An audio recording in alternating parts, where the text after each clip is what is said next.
স্বপ্নের পথে আপনাদেরকে স্বাগতম। দ্বিতীয় চিঠি পড়ার জন্য আমি চলে আসলাম আপনাদের সঙ্গে। চিঠির শেষ লাইনের রহস্য দ্বিতীয় পাঠে রয়েছে চিঠির শেষ লাইনের রহস্য।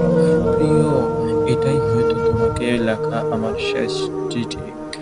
সেদিন প্রথম চিঠিতে লিখেছিলাম, আমার খোঁজ আর করো না। জানি এই একটি লাইন তোমার মনে হাজারটা প্রশ্ন তৈরি করেছে।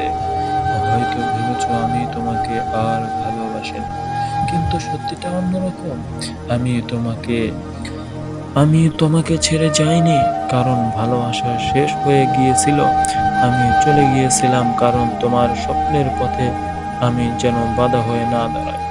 আমি চেয়েছিলাম একদিন তুমি সফল হও, আমার জন্য যেন কখনো তোমার পথ থেমে না যায়। আজও যখন বৃষ্টি নামে তোমার কথা মনে পড়ে, মনে হয় যদি আর একবার তোমার সঙ্গে দেখা হতো, তোমার সঙ্গে যদি একবার কথা হতো, তাহলে তোমার জন্য একটু ভালো লাগতো, একটু অন্তরের ভিতরে একটু স্বস্তি পেতাম। তাহলে শুধু একটা কথাই বলতাম, না হলে শুধু একটা কথাই বলতাম, আমি আজও তোমাকে ভালোবাসি, আমি আজও তোমাকে ভালোবাসি।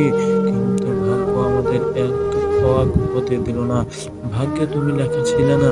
যদি কোনোদিন এই চিঠিটা পড়ো, তাহলে আমার জন্য কেঁদো না, বরং নিজের স্বপ্নগুলো পূরণ করো। কারণ তোমার হাসিটাই ছিল আমার সবচেয়ে বড় সুখ। ভালো থেকো ইতি, যে আজও নীরবে তোমার সুখ কামনা করে। পরবর্তীতে দেখার জন্য, পরের শেষ পাতা দেখার জন্য আমাদের সঙ্গে থাকুন। আমাদের চ্যানেলটিতে সাবস্ক্রাইব করে পাশে থাকুন। বেল আইকনটি বাজিয়ে রাখুন। পরবর্তীতে আসছে শেষ দেখা। ধন্যবাদ।